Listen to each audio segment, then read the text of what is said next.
What's going on, everybody? What's happening? Thank you, everybody, for tuning in. This is HBCU Saturday Night, powered by HBCU Overdrive. Make sure you like this stream. Make sure you comment, share. Most of all, subscribe to the channel.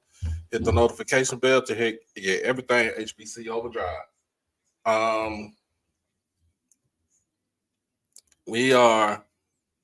know everybody right now is looking at the game.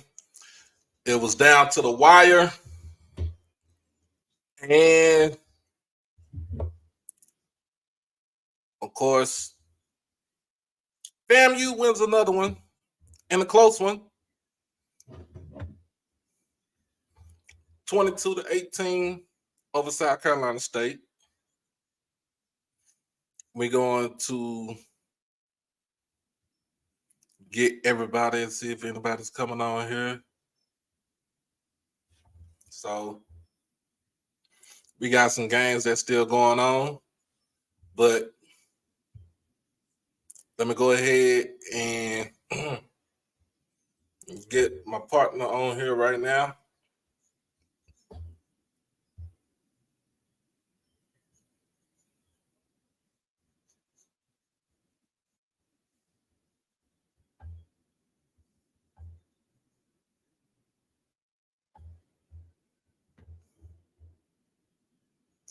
So y'all already know we simulcast between YouTube and Twitter.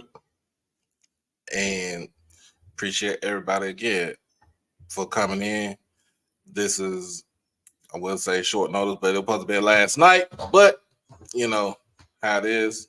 Get home, get tired, go to sleep. All I want to do is watch football all day today. Oh, I'm watching it. It's on my phone.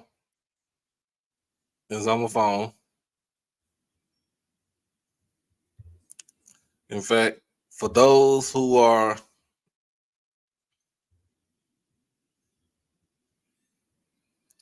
not watching it right now,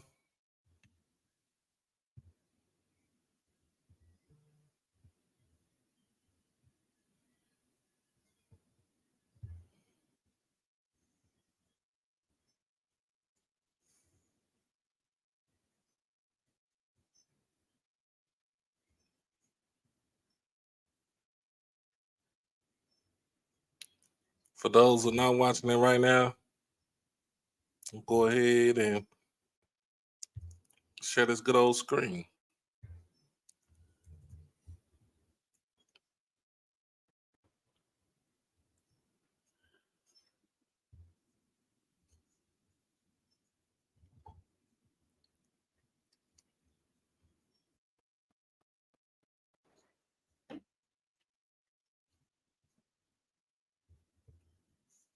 But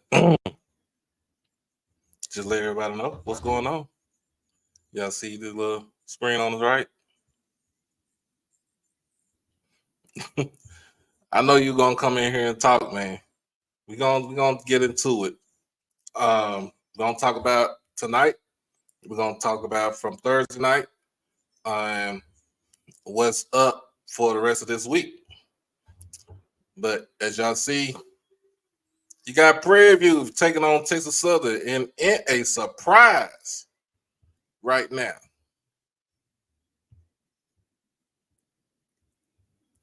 In a surprise. Texas Southern is in the lead.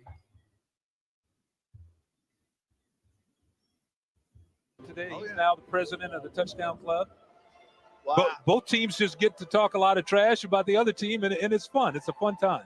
The most jabs you'll see without a boxing match going on, right? Go back to the run again. Of course, Earl Jemison has done so much. He's been a loyal TSU guy for so long, and now he's president of the Touchdown Club and responsible in a large way for that luncheon that comes up the week before the game every year, and it's always a lot of fun.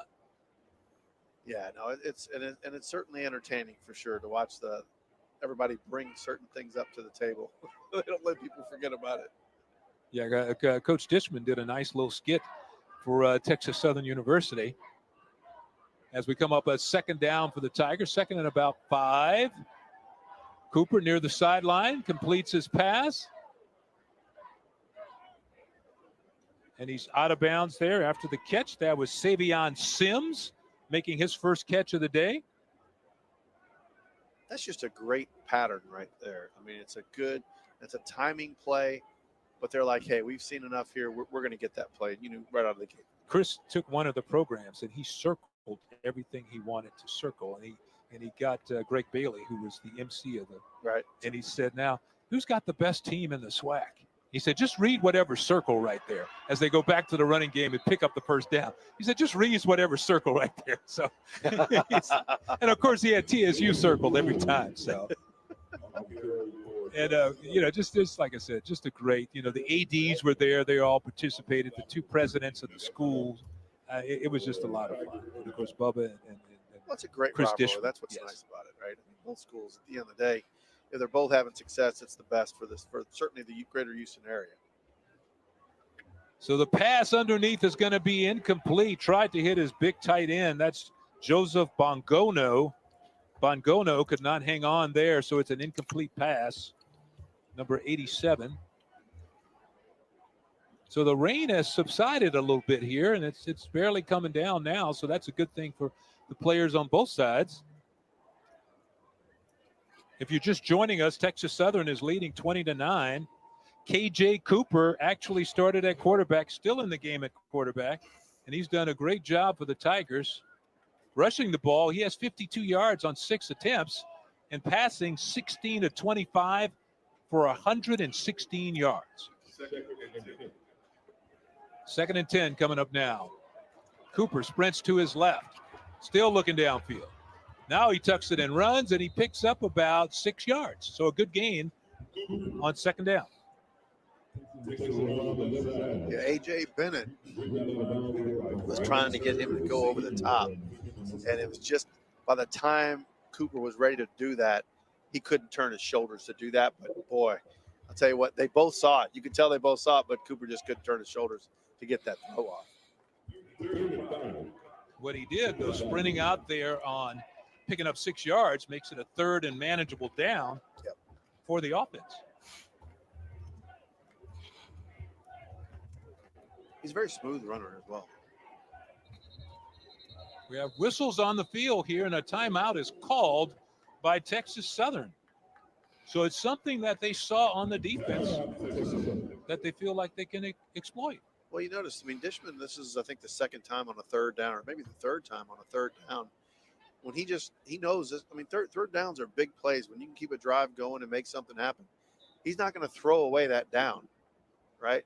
And if he didn't like something, they just call it and they say, hey, let's talk about it. What do we want to run here? Let's make sure we do our best on this third down play. That's a very good point, because a lot of coaches will not call that timeout. There's 22 seconds to go in the third. Going on? A lot of coaches will say, we're just going to wait till the end of the quarter and save the timeout. But he saw something there that made him want to call the timeout, and he thought it was worth using that time. Well, I always don't understand too many teams that leave all their timeouts, or they just burn them at the end for no reason. Look, if you're out there and something doesn't seem. Oh, man. What's going on, Man, that was wow. I don't know, man. Man, y'all don't know who this is. The big Uncle Sid right here, part of that frat. It was so nice. They what? They named it twice. They named it twice. Okay. Kappa Alpha Psi Fraternity Incorporated, K Psi Pi Nu Pi to the day I die. But man, I'm gonna let EA them have that one, man. But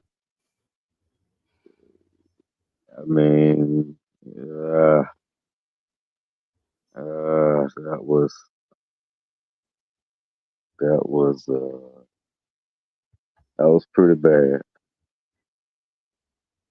That was pretty bad. It was It was a good Yeah, game I saw a guy. beginning. I saw a guy. I saw a defensive lineman helmet get ripped off, and he was on the ground, and they called a pass interference. No, they didn't. They called defensive hold. I'm sorry. Oh yeah. Like that was,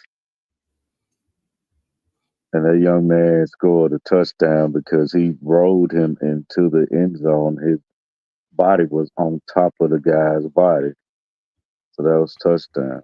So, but Well, let's I'm gonna let them brag different, man. Going into SWAC play. well, before they get into swag play, they gotta head on down to the 305 next week. Take That on that Cam ain't Ward that in ain't them Hurricanes. And if that y'all ain't that ain't seeing gonna what count. Cam did, That if ain't y'all gonna see what count. Cam Ward did today, I'm sorry. If y'all see what he did to them damn Gators, EA, I'm not sad, man. I'm not sad, man. This is not this not Def Comedy Jam. DEAF Comedy Jam. This not Def Comedy Jam, dog. This is a real show that actually talks football. And, I actually officiated on a collegiate level. So, so now nobody's sad. Only thing is I'm just disappointed at the referees, man. And I mean, if you are a true football fan, come on now. If you a true football fan, but I know 99.8 of the FAMU Rattlers, y'all believe in fandom over facts. So, I'm not sad. I'm just disappointed in the referees, the officiators, because I like games to be called fair. And as you can see, we don't do the Dennis the Menace over here. We don't do we don't do stuff like that. We call it fair over this way. But congratulations on your win, though. oh yeah, it was a big win today for them. Let's go ahead and get into these. We got some games. There was some good games today. Let's go into the D2 action for football talk. We had earlier we had Whoa, Elizabeth City State taking on Shaw University. Um, great game, great Shaw game, put Shaw great game. put Shaw pulled the game out 17-13 today. Uh, oh They did. my God, this game was on HBCU Go Lord, I earlier already know today. what you're talking about, nephew. Virginia Union versus the mighty Kentucky Kentucky State. State, Let me have this thoroughbred. little segment here. All No, go right. ahead, go ahead, go ahead. You got If it, you got it. the final score was 69-7, the stats for the game, Virginia Union had 672 yards of total offense versus 89 yards for Kentucky State. All world, Mr. Byers is what I'm calling him. Mr. Byers he had 14 carries, 211 yards, and 3 touchdowns. His It did running not even mate, play in the third. it He did didn't even play in the fourth quarter. he did he played the first drive of the third quarter. His running mate Curtis Atkins had 10 carries for 111 yards and 2 touchdowns. The defense had 2 pick six today. They had 4 sacks, 12 tackles for loss. Even the freshman third string, I didn't say second string, third string actually had 2 touchdowns as well. For all you D2 schools out there, don't go anywhere near Virginia Union because they are loaded on both sides of the ball. Yeah, I Let's get do his like it. name. Let's get the coach's name right. Dr. Alvin Parker III. Let's get it Man, look at right. here, man. He needs to move up because his coaching ability and his recruiting ability is probably not. It's probably a cut above D2. Um, because anytime on a D2 level, and us football savants know that you rarely see teams on the D2 level that are five or six players deep in one position. That running back room, I mean, you have three of those guys, uh, three of those backups that can start in the SWAC right now. And we don't want to talk about Byers, and we definitely don't want to talk about it, Andrews. I was very impressed with number one, the wide receiver, Vic, and I was very Mm-hmm. impressed. I was very impressed with Ricky Jr. number 5. Yeah. Takeaways on that. I was very disappointed though in Roscoe Parrish' son for Wait a minute. Kentucky State. Hold. Roscoe's parents play for Yeah, Kentucky State. Roscoe Parrish Jr. He played kickoff turn, punt return, and he also plays corner for Kentucky State. Um, he doesn't have the speed of his Mm-hmm. dad. He doesn't have the ability of his dad. I think it was more along the lines of him just want to play football to appease his dad and make his dad happy. But I'm impressed, man. When I say with Virginia Union, I think they'll be that. I forget the name of the bowl game that they play. Um, Last season, the the Florida Beach Bowl. the Beach Bowl. The Uh, CIAA mm-hmm. champion, which will be them. Versus the SEAC champion. I just don't see the SEAC standing a chance versus Virginia Union. Virginia Union, and I'll go ahead and say it for all the MEACers out there in the chat. You guys need to reach out to Virginia Union, put them in the MEAC. That's a D1 squad because Hmm. they are loaded. I mean, they defensive line was getting so much pressure today. I mean, it was just it wasn't even fair. And I sit there and watch the whole game because I was intrigued on the talent level that they had. And at that point, I just began writing stats down and just really, really, looking,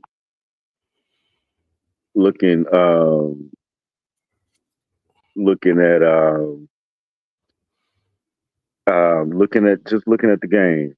Um, they, you know, it was, it was something to see. It was something to see. Like I said, I do think them, Clark, I think Tuskegee, I think they're deserving of moving up. I would hope that maybe the SWAC and the MEAC would probably look at those teams, especially since Virginia Union is on the East Coast per se. Mm-hmm. I think the MEAC should look at them because especially with their coach, because if they move up, then of course they'll get more money, for recruiting and just the school in general. I truly believe that Virginia Union is deserving of you know getting consideration with the Right. MEAC. Yeah, So yeah, we had earlier Fort Valley taking on Clark Atlanta down in Fort Valley, Georgia. I turned that game on. It was 45-35 in the fourth quarter. So David Wright, quarterback for Clark, transferred from Allen University, Mm-hmm. had Well, he 7 had passing 6 touchdowns. touchdowns today. Yeah, it was 7. He threw another one. He threw another one. Okay, because I knew he had 6. He had 7 touchdown passes What was the final score? and over 400 yards passing. It was 45-42. Mm-hmm. Clark Yeah. County, Fort Valley came back to make it an actual game. Right. So how did Marshall do? Brandon Marshall didn't really see him in the game, but Uh-huh. because they were playing, they would start. Fort Valley was playing from behind most of the There you go. game. It was on Durham. Yeah, I mean, but he Durham was threw him up. I mean, he threw him up because when I glanced at it, when I glanced at the score, they was up 28, and I was like, Mhm. oh Lord. First thing come to my mind, somebody up 28, that's beyond SWAC, because SWAC is what we say SWAC with 21 points, and that's a SWAC, but 21-0. yeah, that's a SWAC. So they, I mean, that quarterback impressed, man. I think Fort Valley, I think they'll still be in contention.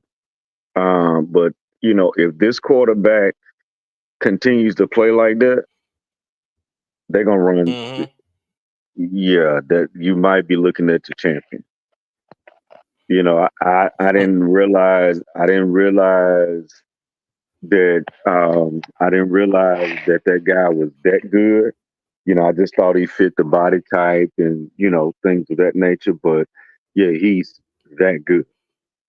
He's that good, and Oh I yeah. think he'll be in that Shador-ish type of mode where he's basically just going to carry that team and everything is going to go through him.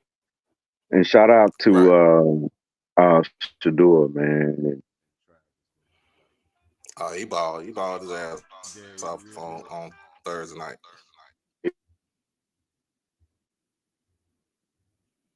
Yeah, I give it up to him. yeah, he did. He's the real deal, man. I mean, I can't take nothing away from him. But whenever you're ready, man, we can go into Thursday night. Okay. So we have, get back to this football schedule. Mm-hmm.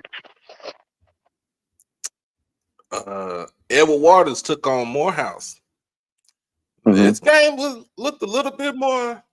This game was more interesting too when I turned it on. Mm-hmm. So for those folks who know, I didn't get a chance to go down to Prairie View today. They didn't give me my credentials. Said I didn't cover Mm-hmm. Prairie View enough, which is Mm-hmm. crazy, but Mm-hmm. I'm not gonna trip on it. But other than that, man, we had it was I was flipping channels. I was on the couch flipping channels and watching on my phone, watching on my laptop, watching on the TV, and Mm-hmm. I'm like, okay, I turned it on the game. Mm-hmm. 14. The last time I checked, it was 14-7. Mm-hmm. Um, um, then Morehouse got two safeties back to back. Two safeties Man, made it I mean, like I 14-11. said, you, you know, I guess they the ones that figured it out, by having, my arch nemesis, if you will, having him in the best role. Just let him recruit. There's Mm-hmm. some playmakers at Morehouse. I was very shocked. There's some playmakers there, man. There's some guys, because they have those type of academic standards, about themselves, and it's kind of tough to get into school, but for what they offering, man, they really they got some guys, man, over there at Morehouse. Man, I was very impressed. I mean, I like that defensive line. I think their defensive line is solid, very solid. DBs need a little work, but defensive Mm-hmm. line, to be at a school like Morehouse, man, they pretty solid, man. Very solid, Oh actually. yeah. There go my mama right there. She has to watch it Hey, today. mom. Hey, now.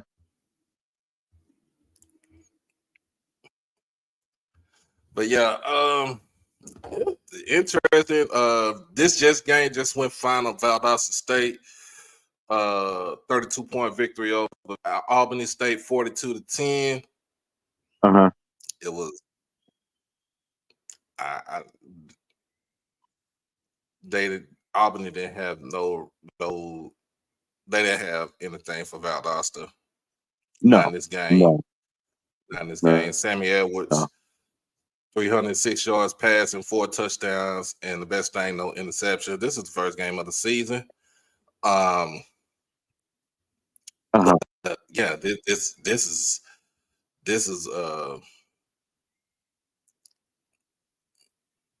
just whitewashing. Winston-Salem State and Bluefield State started late because of light weather delay. Yeah, it Winston-Salem was. was up Yeah, it was a weather 27-3. Mm-hmm. delay. Um, Winston-Salem look good, man. They look good, man. They got sound defense as well. They got good sound defense. I mean, I like them. I think, they run a true 4-3 that I noticed. mm-hmm, And they play man. What actually they play a cover one, with their defensive backfield, but they do run a true 4-3. And I love teams that, because a 4-3 defense, that's actually my favorite defense to watch, while you're on field. While you're on field, I love to watch it because, you have those linebackers, one going one way, one going the other one guy got the middle, and then you got a true pass rush, so it's a sight mm-hmm. to see. Then from Thursday night, Morehead State defeats Central State 17-10, which I really didn't think that this game was going to be this close. I did not. I did not either, man. I really not think this I, game was I, going to I be this I close. didn't. I didn't either. I had a score in my head, but it definitely was 17-10. So, shout out to them, man. Making the game ugly. Uh, hey, Mm-hmm. Andy, how you doing, sweetheart? But yeah, they made it ugly, man, and that's they. Like I said, I had a score in my head, but it damn sure, excuse my French, it was 17-10. That was a weird game, but I watched the little clips of it, so yeah. So Miles of West Alabama, they're probably still going on. They probably get ready to finish this up. So they don't have a score just right now. Livingstone, Charleston, West Virginia. Uh-huh. They don't have a score right now. And I'm getting most of this from ESPN right here. So Hmm. I need them to go ahead and update their scores. Yeah. But Well, with the D2, they be very slow on doing it. They normally do like finals for mhm, actually the D2, right. and they don't do in So game unless it's on one of those plus channels, which we all know that D2s don't get it. right. So um, Virginia Union is one of those teams. Like we said, do you want to play them? No, no, Do you want to no. play them early, or do you want to play them late, or do you just not don't want to play them I at all? probably at all. I'm gonna say that for the people in the back, because if you come in our first game firing on all cylinders like that, and then you're actually going into your bench like that, first game of the year, I can just imagine when they jail.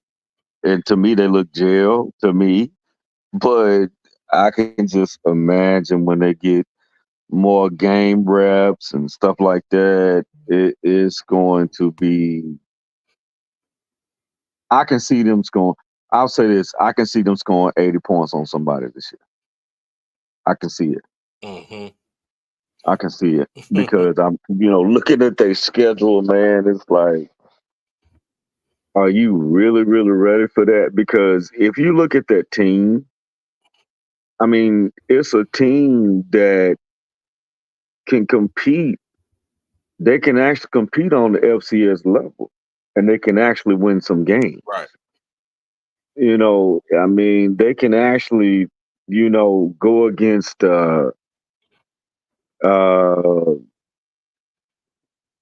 we'll say like a South Dakota State, and they can hold their own. Like Mm-hmm. South Dakota State might beat them, but they going South Dakota State will feel it with that team. I mean, because they went, man. I think they went. I counted. I stopped after 7, just off the defensive line, counting how many rotations they were doing, and that's unheard of for a D2 team. That reminds me of those old Delta State teams back in the day. Oh yeah, When you yeah. just when you had so much talent, and also Valdosta State as well. When you just had so much talent. You remember when Valdosta State had All-American Kenny Moore playing wide Mm-hmm. receiver, playing DB, kickoff, punt return. He was doing everything for them. So it reminds me of those type of teams. And but I will say, and I challenge everybody on this channel and in the chat, Mr. Byers, Jada Byers, please reference this guy, on the Twitter, the Facebook, your Instagram, whatever you can do, because I really think this young man should have a shot at least at the NFL. Jada Mm-hmm. Byers from Virginia Union, running back. His number is number 3. Just look him up. Check out his highlights. If you guys can get get this young man a shout out. I really, really think that young man can make an NFL team. So whenever you Oh can, yeah. please, man, please, sir, just get that man a shout out, because I was thoroughly impressed. The man had 14 carries, 211 yards. And like Doc said, didn't even play the fourth quarter. I Didn't play the mean, 4 quarters. They was up so big. yeah, it was also big. Then on top of the 211 rushing, he had 2 catches for 86 yards. Yeah. Like this guy here, he's it. So kind of hype him up, you guys. Do that for that young All man and right. his family. Let's take a look at what's going on over here in this Prairie View game right here.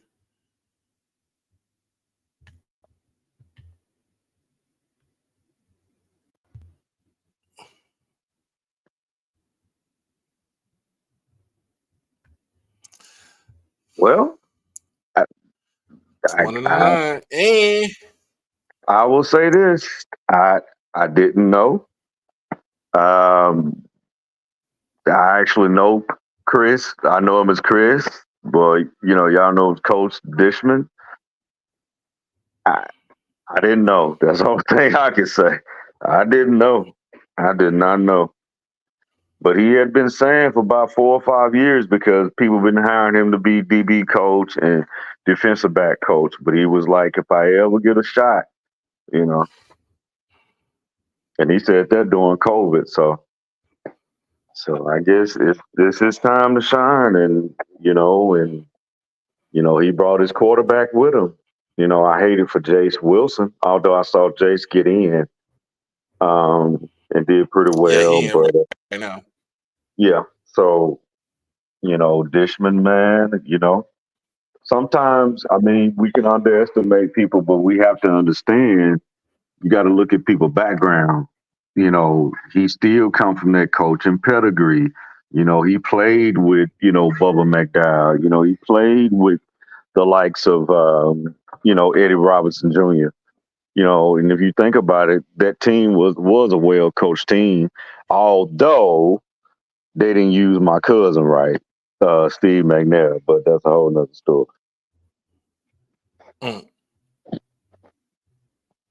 I'm looking at this game. I'm gonna jump into some MEAC talk right now because on this Okay. game right here, I'm wondering what is, to me, what's going to be an outcome of all this right here. But let's get into some MEAC talk. We All got right. today, man. It was a good day for the MEAC. I guess it was a good day for the MEAC in It some was.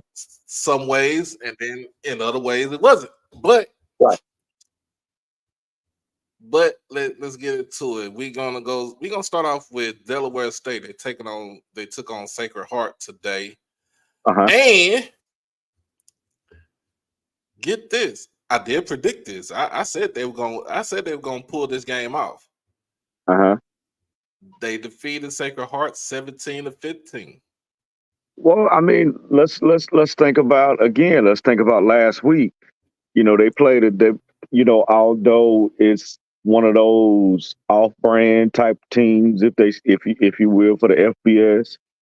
I Mm-hmm. kind of look at them as being an independent. But let's just be real. They put in a good showing last week against Hawaii. They arrived at the game late. I mean, arrived in the city late. Yeah.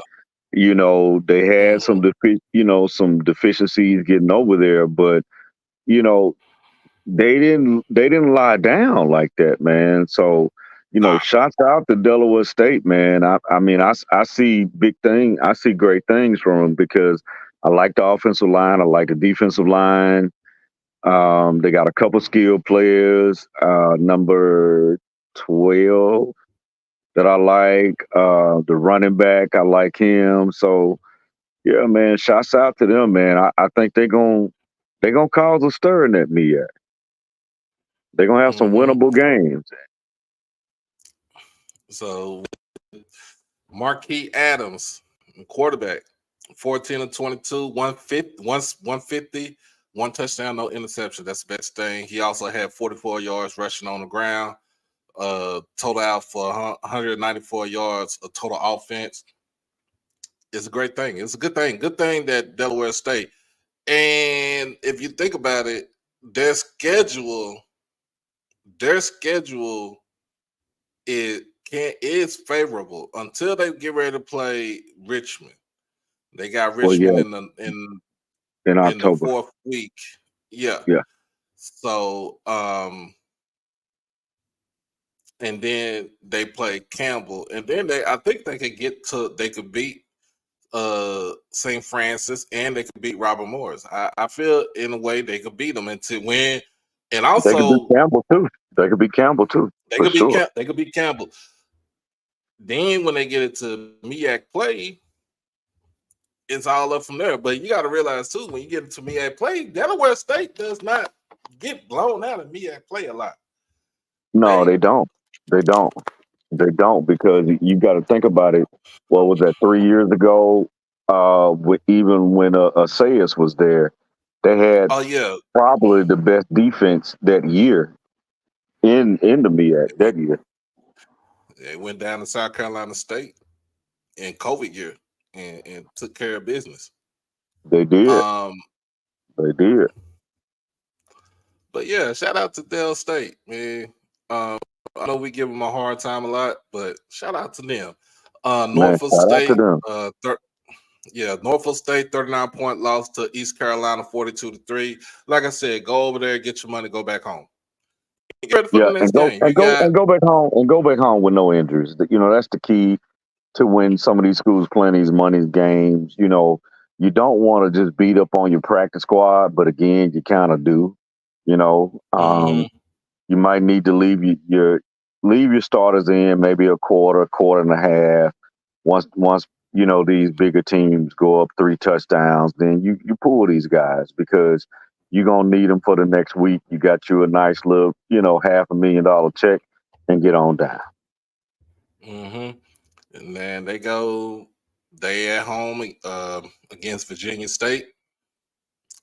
So It's gonna be an interesting one. Now, I would say this: Virginia State did beat them last year. They did. They did. So, and They did. let's They get. played a clean game too. They played a And let's very get this clean man's game. name right. Let's get this coach's name right. Dr. Henry Frazier III. Hey man, Put some respect on them that man's phrases, name. man. You better put some respect on them phrases, man. They have a long lineage, of distant cousins and all them kind of guys, man. The family reunion cousins. They have a great lineage, man. With Leslie being the matriarch, if you will, of that tree, man. But they very knowledgeable of the game for sure. Morgan State close victory over Hampton, 30-28. You look at this game. The game was pretty much even. It was even. It was. It even. was. I think my biggest takeaway with Morgan is that they can actually score points. So shout out to my brother, MEAC Mike. Y'all can score points. I didn't think y'all could. I didn't know that. I thought it would take two and a half games for y'all to score 30. But man, shout out to that brother. Y'all can actually score points, and I do think that will help them in MEAC play. That they can score points because the defense is there, but Hampton's just one of those teams, man. They recruit that Virginia Beach area. You got athletes coming out that area, man. I mean you got water. that Tidewater. I mean you have many Allen Iversons around that whole area, man. If anything, it's gonna be a basketball goal outside, and it's gonna be sandlot football, played in the dirt. So shout out to them. I think this is gonna be an interesting year, if you will, for Morgan. Now that they showing they can score points, I think they gonna although this the first game, but I think they're gonna wrap down on that defense, and MEAC, you might want to look out for them. But I'm gonna tell you another team I was impressed with for the first half. I was actually impressed with Howard, man. I really was. On Thursday. I saw some great things out of them, man. I think they're gonna have a nice offense. They're gonna defense. I mean, Gallup. It will be a travesty if this man is not drafted the first 2 rounds of this NFL draft. It You would know be what? a travesty. You know who's gonna be happy? I'm gonna tell you who's gonna be happy about that. What you said there right there. Erica Lee. She's gonna be very happy you said that because she's gonna be like, and she's a Howard alum, y'all. She's big up. She's big up on Howard. Yeah.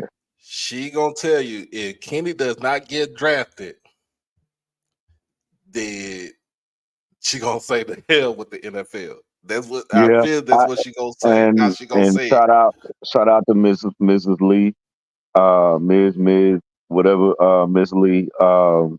She's right. She has a great football eye. Because that Kenneth Gallup, it would literally be a travesty, man, because he reminds me of the guy from Valdosta State a few years ago, that Kenny Moore. Like I understand levels, but you just can't deny talent though. I mean, you just can't deny talent. I mean, Kenny Moore just signed. He made some money. He made some money on Thursday. We talking about he could play in the box, he could play free, he could play strong safety. He has he could play slot. He could play slot corner. He could play slot. He could play, So I mean, back. So he could do it all. Yeah, he could do it all, man. Because that was one travesty, that I hated for the SWAC last year. Um, Jordan, man, from Southern. I really Jordan thought, Carter.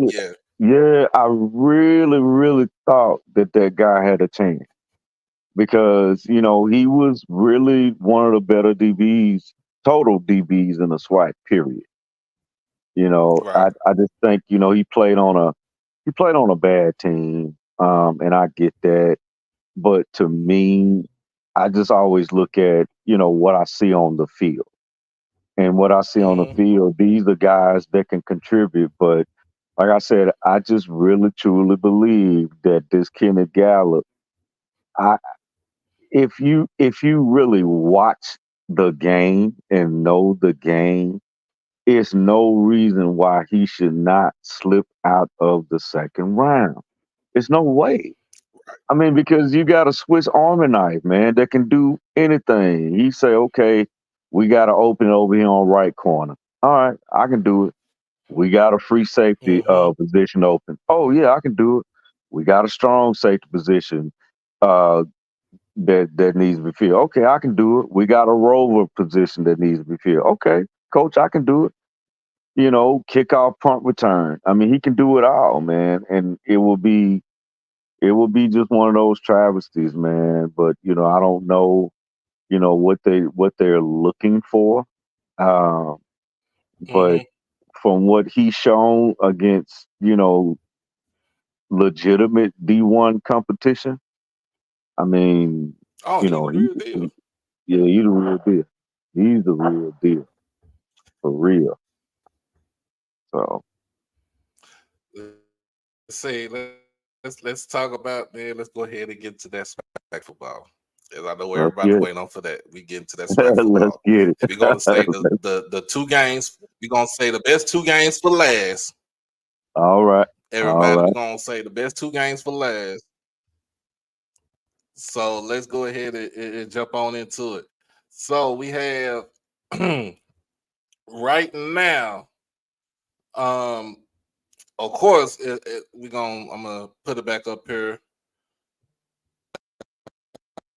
I'll see Prairie View is taking on Texas Southern. I did not expect Texas Southern to come out here and try to put it on these boys right here. I didn't either. I I did not thought, expect Texas Southern to. yeah, I just thought that really, with PV, they always play like baseline, defense. Or they play baseline offense, but they typically get the job done. Mhm. But I guess Chris Dishman, he understands that, hey, if you throw them a little excitement, you can beat them. So, wow, look at that run. Wow. People must have forgot that Texas Number Southern 21. Let has me an tell you about that. offensive line. Let me tell you about that kid right there. Let me tell you about that kid, number 21 for Texas Southern. He's a Uh-huh. freshman. He went to Wow. South Oak Cliff. Danny Green Wow. Jr. Wow. He's Wow. a real deal. It's a lot. I Wow. told y'all, it's a couple of kids that's on Texas Southern right now. That's from South Oak Cliff. Well, I Guess mean, what? Boys the play football. DeSoto, the They didn't. They DeSoto didn't. They didn't area, translate it. They didn't translate it last night. yeah, that They Oak didn't Cliff translate area, it to the win last night. DeSoto area, they put out so many athletes because you look at the second half of Tennessee State versus Valley, they put in my boy from your area, and he started moving the ball Mm-hmm. against Tennessee State. So, what's his name? Sisk? What's the Mm-hmm. quarterback now? Yeah, Sisk. Yep. Jaden Sis. So Jaden you know, Sis. Mm-hmm. I just come from that old school type of lineage, man. That you got to let your best players play. I don't care that they Right. went to the prom back here in March and April. I don't care about that. If these people give me the best chance to win, because, and also not trying to flip subjects, But shout out to your volunteers, man. Look at here, man. I said it. I said it. I said it. I know that y'all was trying to be loyal to Milton. I get it. But the best player on that team from last It's year Nico. It's and this Nico. year is Nico, man. You got. Nico. I mean, look, man. Do you want to just win 7, 8 games, or do you want to go to the playoff? I mean, that's just it is what it is. I mean, uh, with him at the helm, man. Tennessee look like just a different type of team. They like a different type of So, team, man. So, and then, there's another guy from DeSoto that plays for Texas, wide receiver. What's his name? Jonte Cook. Jonte Cook. That's my favorite receiver. Although I like Isaiah Bond. I do. But Jonte, to me, for what I Mm-hmm. like a receiver to do, he has great hands, great catch radius. He can fly, he can run great routes. See, that's a guy right there that when he goes in the NFL, you can immediately put him in the slot, and this guy will be 1,000-yard receiver each and every year because you ain't gonna be able to stop. Right. So, Texas Southern they get ready to score again. So, that game is over and done with right there. It's on ice. It's on ice, man. Shouts out to Texas Southern. Shouts out to the Ocean of Soul. Hey, man, y'all got me. I guess listening to Lionel, him saying PV versus everybody, but obviously it's gonna be PV versus nobody. But hey, it happens. It's football. The games have to be played. The games have to be played. So, this is a close one right here. And it's on commercial break, but this game is close right here. Southern versus McNeese. It's 7-0 right now. About to go into the fourth quarter. Yeah.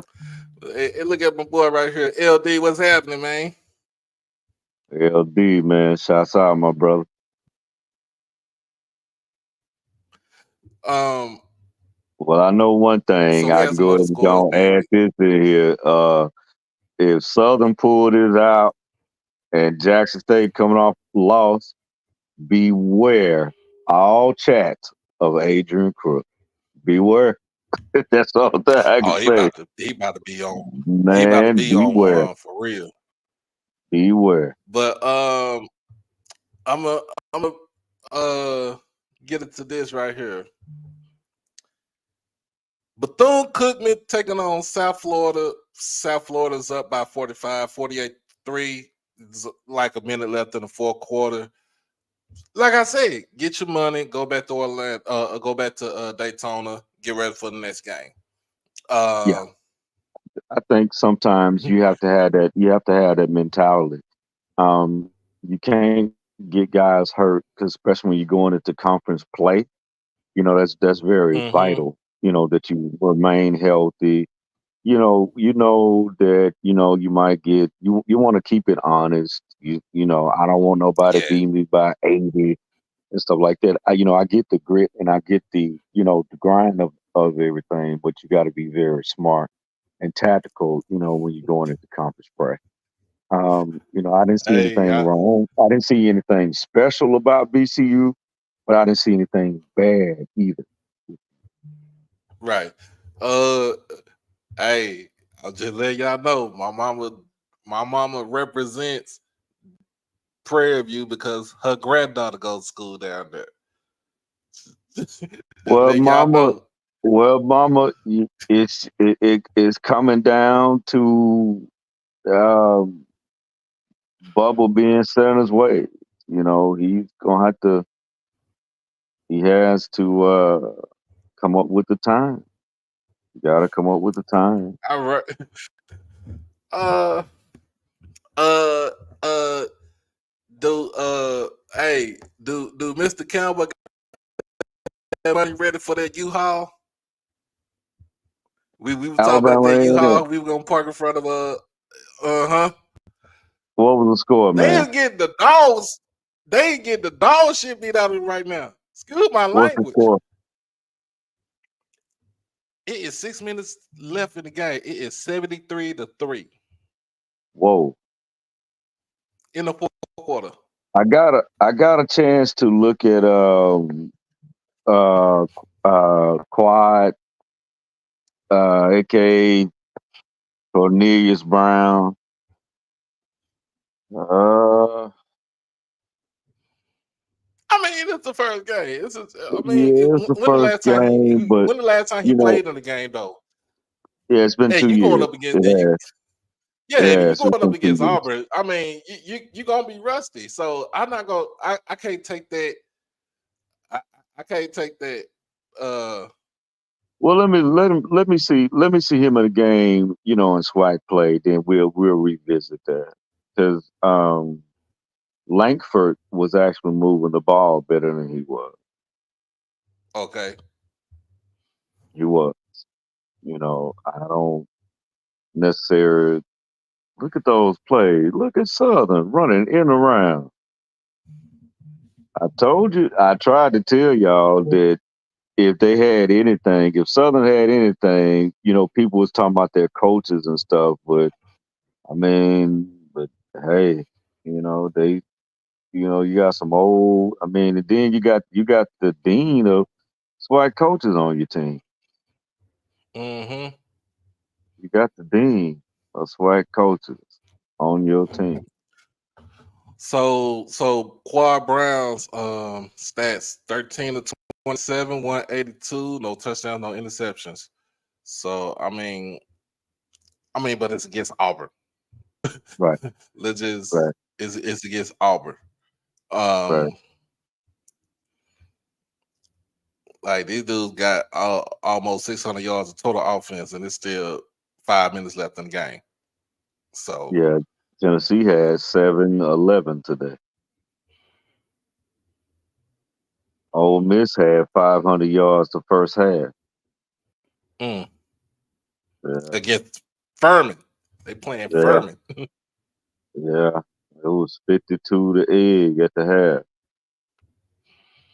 So you better watch for Ole Miss this year. They ranked number 6, and they deserve it too. Now down in Lafayette, Louisiana is taking care of business against Grambling, 37-7. They have 11 minutes left in the fourth quarter. Again, I keep What get your money, what get back to the crib. that's ULL, correct? That's ULL. What Tyke's doing? He ain't played. He ain't played. He hadn't played? They got Ben somebody Woolridge better than is the him? quarterback. Ben Woolridge is the quarterback. Over Tyke's? No Make sure way. Wow.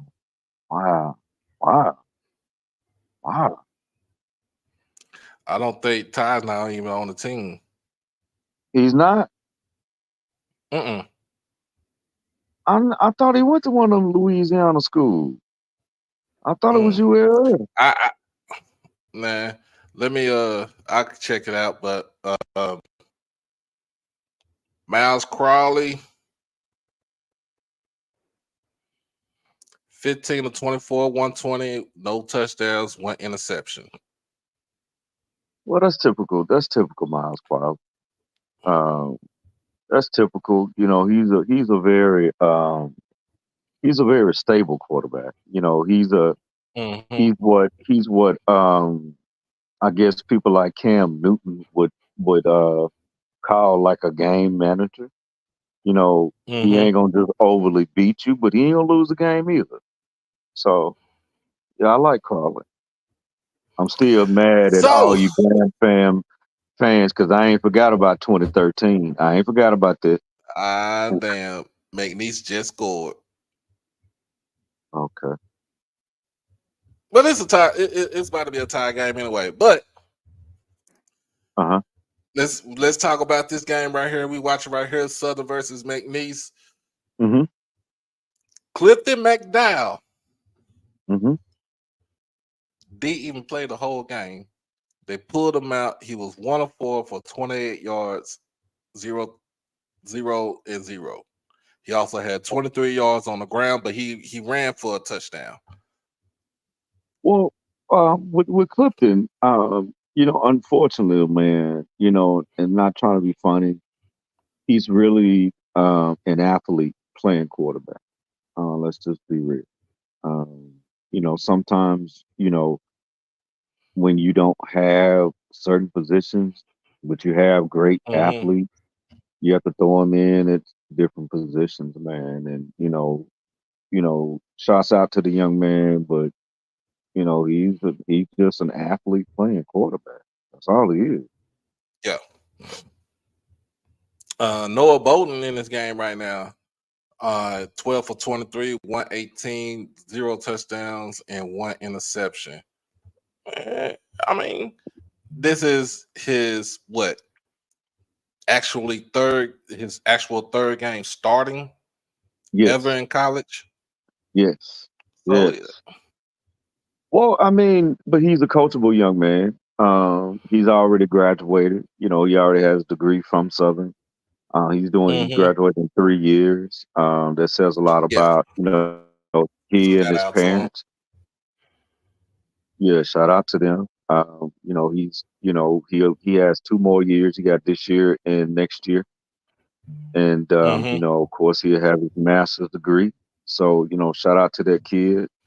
I think it's only up for him. I think it's only up for him. So, um, I think Southern, because they have, the coaching, I understand the jokes and saying that, they old and all this stuff. But I mean, come on, man. I mean, you have people that won SWAC championships as Mm-hmm. position coaches, for Southern, man. So you just can't really discredit them like that. So,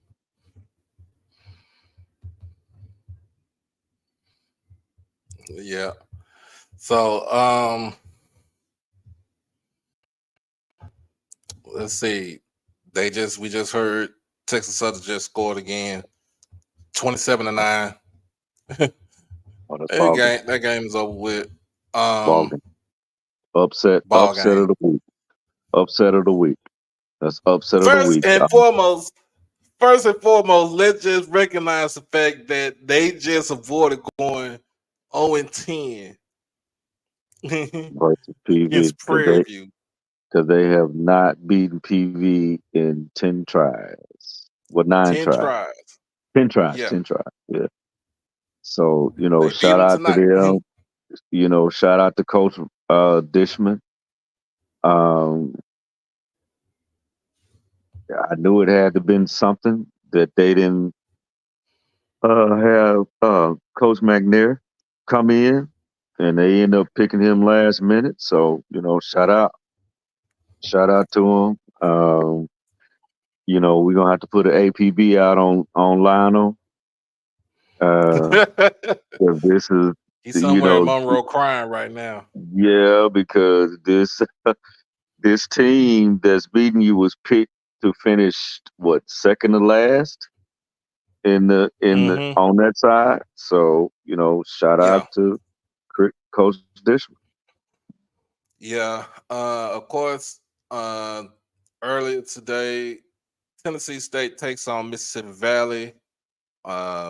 Tennessee State, I mean, the game was actually interesting in the first half, but Mm-hmm. TSU just came in and they was firing on all cylinders. Well, I mean, Mr. it's DJ. Mr. It's DJ. DJ. Yeah, DJ. This is last year, man. He's trying to make a statement, man. He's basically saying that he's gone through some bad teams, and you think about it. The man was, he was OVC freshman of the year. Mm-hmm. When he was with Austin P. So I just think that DJ DJ Ellis is trying to get back to that.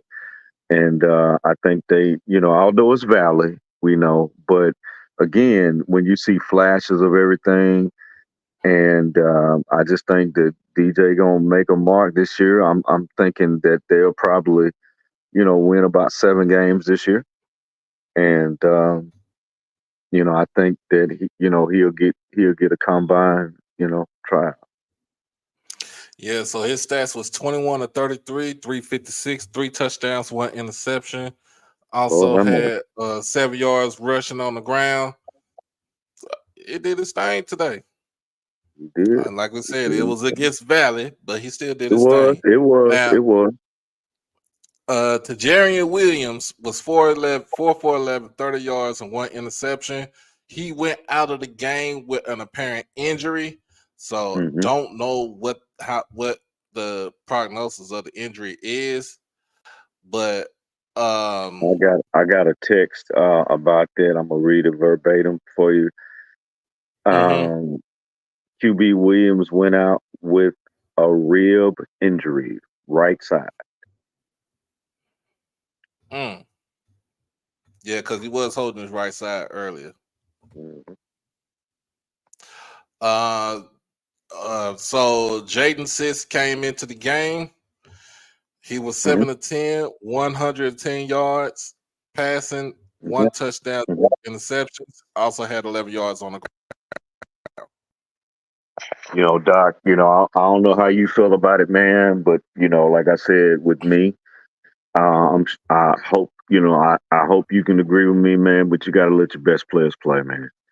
I mean, you just do. It is what it is. It's no insult to the guys that's been in your program for 3, 2, 3, 4 years, man. But if I have this diamond in the rough over here, man, I gotta let it shine. Because both of them, game. And the thing is, both of them are sophomores. They both came in the same class. Yeah, but I think he chose Williams because he does throw a pretty decent ball, and he's a bigger guy than Sisk. But I mean, who's the better quarterback? Ain't that's the position? That'd be my thing. The position right there. Is that not the position? Right there. I like I said, I see Jaden play. He was at WT White. Even though he's from the DeSoto area, but he went to WT White. But I see him play, and he looked like he was a better QB. Right.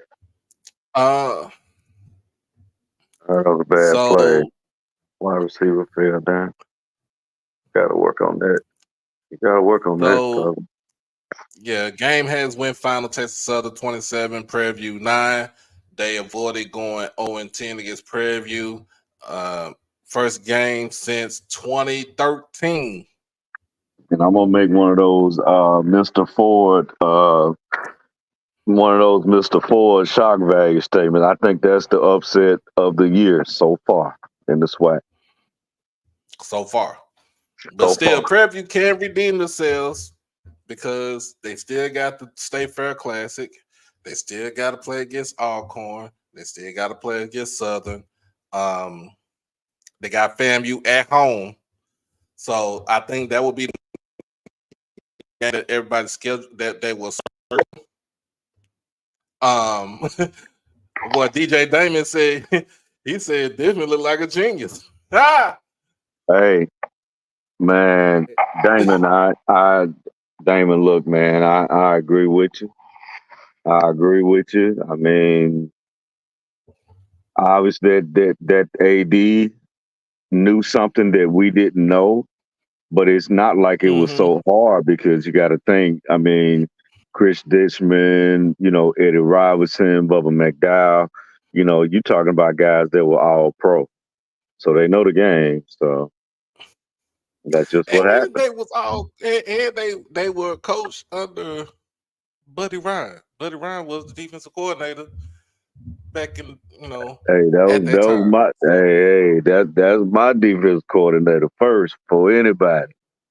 He was the one that made that 85 into a champion, and we was one touchdown, and we was one block kick away from doing it back to back.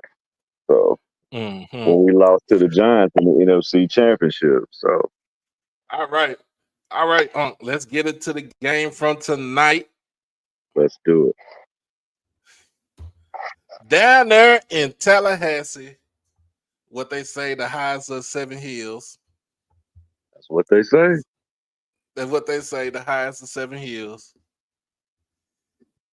FAMU takes on South Carolina State. The mailman brought the Bulldogs to brag because they said they brag different. That's what they say. And proceeded to lay a fat egg. Right? Yeah.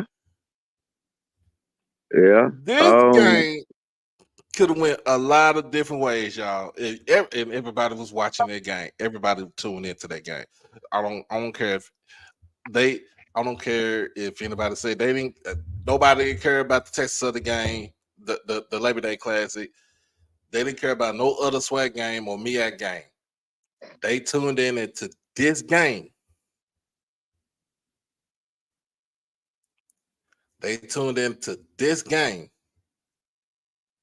And for 1 minute, it looked like it was an actually competitive game. It was, man. It was a bunch of hard hitting. I think South Carolina State is not all the way there yet,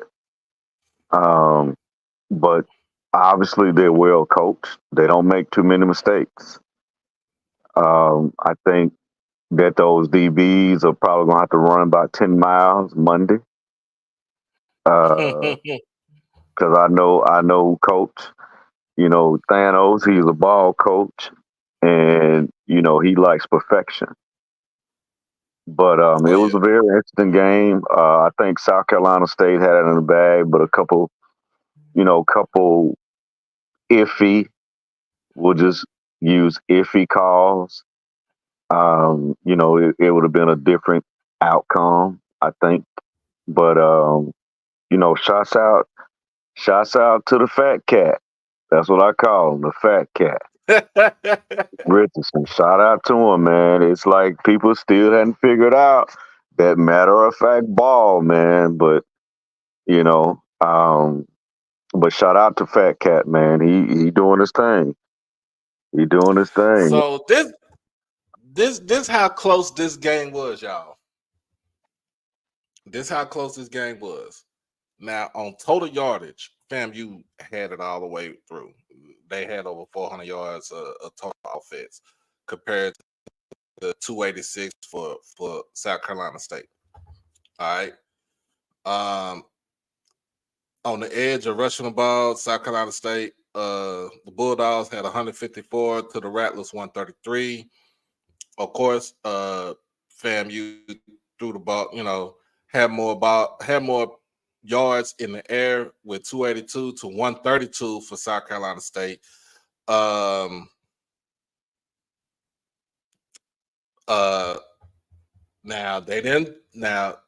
the Bulldogs did not they did not have any turnovers in the game. Compared to FAMU had 2 turnovers, with both of them were fumbles. But the time of possession was the deciding factor in this game. 31. When you had the ball for 31 minutes compared to the 27, 28 minutes in a game, then 9 times out of 10 in football terms, you're going to win the game. That's true. You're going to win the game. But it's true. Here's where the tail of the tape kind of went in the other direction. South Carolina State had 10 penalties for 65 yards compared to FAMU 6 penalties for 65 yards. All right, so they was even on yardage, but South Carolina State had more penalties overall than FAMU. You had to be disciplined out there. That's true. We talking about playing against the HBCU national champs. That's true. We talk about it don't matter if you like them, if you loathe them, if you hate them.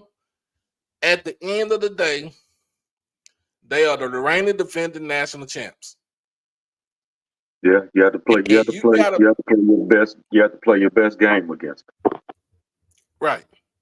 You got to go out there and you have to hit them in the mouth, and you got to show them that you're not going to back down. Now, part of this is that Eric Phoenix, who's the quarterback, transferred in from Murray State, who was also at Benedict with Coach Berry, didn't look the best tonight. He did. No, he did. He did not look the best tonight. I only say that is because some of the throws that he did have, they sailed away from him, or I'm looking at the game and I got a text from BJ Jones. He was like, "What game you looking at?" I'm like, "I'm looking at the same game you're looking at." It's some pass he had that was right on the money, and it just got away from the receivers. Yeah, that's true.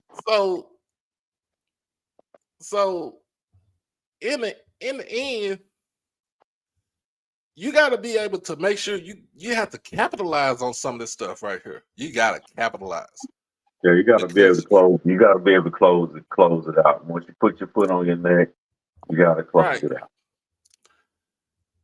And the drive that Fam had put together in that final drive that they had to make the score 22-18, masterfully played. Masterfully played. What you call him, the fat cat? Yeah, fat cat. I mean, fat cat. He does a rollout, and you can't really get a good hit on him. Can't get a good hit on him. It was plenty of times in this game.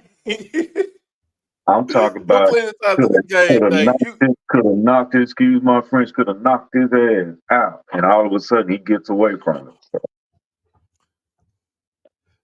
I mean, like, I'm just saying, like, arm length tackle. I was like, hey, that dude is Jay White called him the Teletubby.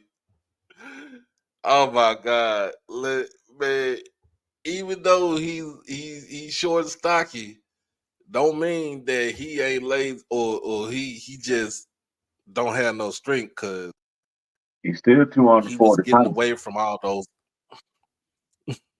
Yeah, he have a bit of 240 pounds. I mean, he got a belly and all, but you just can't get it. And I was looking at this too. I was looking at this when I was looking at him. He reminded me of a player I seen when he was in high school here in Dallas. He reminded me of Byron Eaton. You know, the same Byron Eaton that went to Oklahoma State, that played point guard for the Cowboys at Oklahoma State. I remember. Apparently, Byron used to play quarterback at Lincoln High School under Coach Reginald Sample. Oh, right? We talking about this dude, 5'11", 230 pounds, got an arm, played free safety too, and was quick and fast because he ran like a low 4.3, high 4.4. Mm-hmm. That's who it reminded me of. Like, right. You think you can bring him down?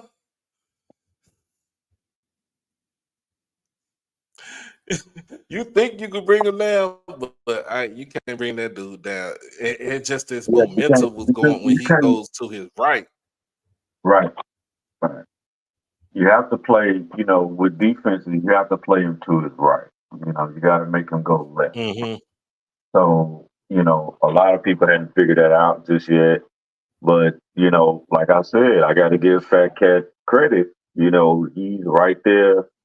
He's right there in the midst thing. You can't get him. You can't get a good direct hit on him because I will say this, he's elusive. To be that size and from the looks of him, he just looks like just a cat. Like if you saw him outside of his pads, you couldn't even tell he played football. But he does his thing, and I guess he's an athlete. So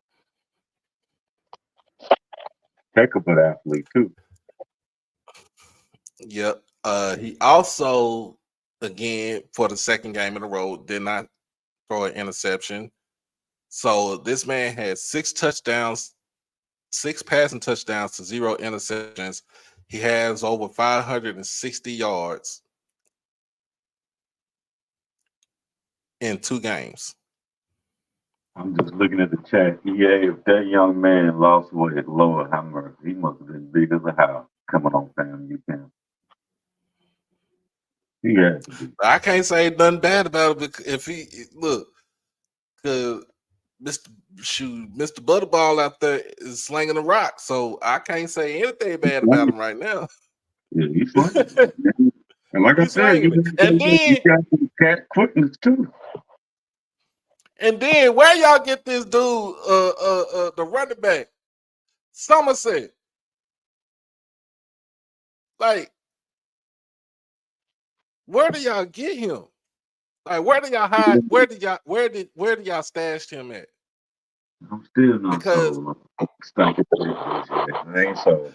because I'm gonna be honest with you, on the real, He made some good runs Somerset, like that. he made some good runs, but I think he's better than Kelvin Dean. Don't beat me up for it.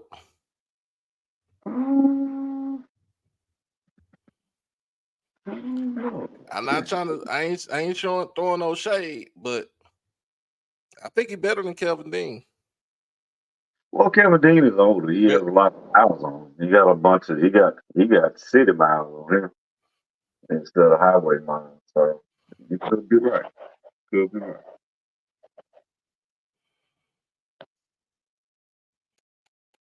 So, the hero for FAMU was Kobe Gross. That's the tight end. Number 9. He's Number a pro. 6, Kobe Gross. He's a pro.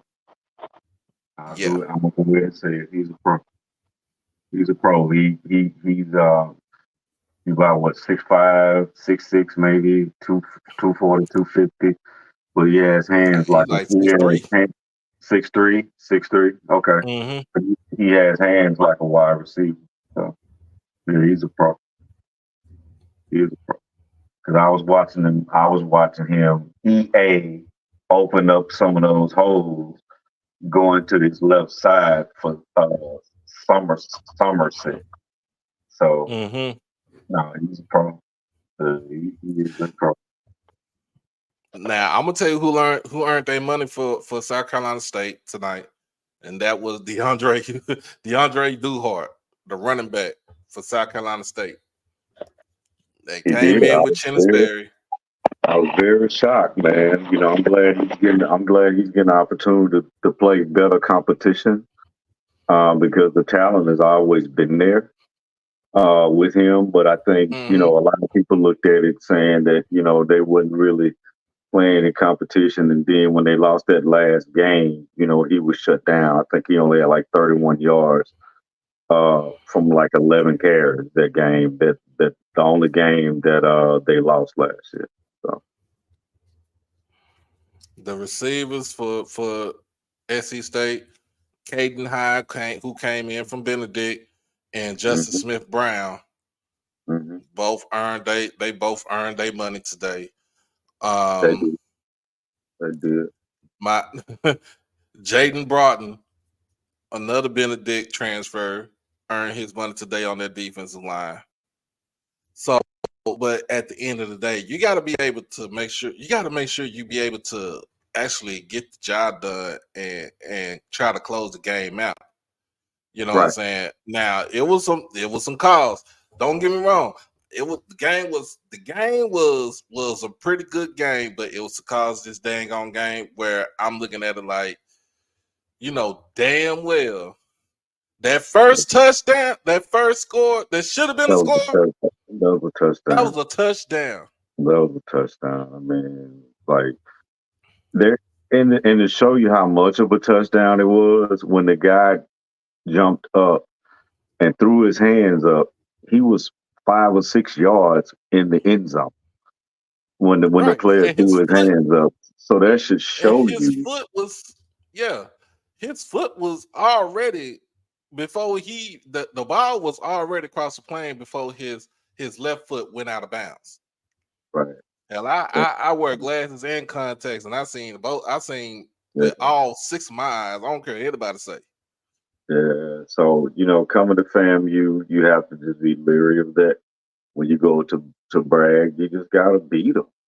You just gotta beat them. You gotta. Yep. You can't pout. Because we all know. That SWAC officiating. They travel. But I mean, you just gotta beat them. You gotta beat them. And what Coach Bear is going to do, he's going to get his defensive backfield straight. D-line linebackers are great. His front seven is the typical front seven that you're going to see on a Chennisberry coach team. But his defensive backfield is just not, I hate to say it, it's not adding up with him. I think he's playing the best guys that he had. That he had available to him to coach him up, but his defensive backfield needs a lot of work. A lot of work. McNeese about to score again. Southern done gave this game away. McNeese is about to score again. That's the dang on shame. Yeah, Bragg is a different place to play in. It is a different place. It's a different beast. It is. You just gotta take it to them, man. And sometimes, although the thing, I think the thing that I didn't like about the officiating, that there were momentum changes. Now, I've called games where people on some of the crews that I've worked on, that they may have made some bad calls, but fortunately, they wasn't momentum shift.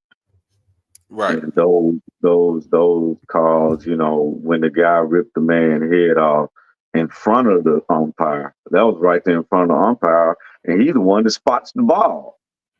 Right. And he just looked at it like didn't anything happen. Yeah. So I was just like, whoa, that's but they couldn't have said walk out there, because I'd have thrown that flag through the goal post. Because I try to call the games fair, because you don't want to take away the steam, and you don't want to take away the momentum shifts of the game, by, as they say, home cooking. Not accusing them of home cooking, but if you actually watch the game with fair eyes, there was some questionable calls. Very calls. Yeah, very. So again, FAMU got Miami next week, and South Carolina State has the Citadel. They'll be traveling to the Citadel next week. Now let's go talk about Thursday night's games.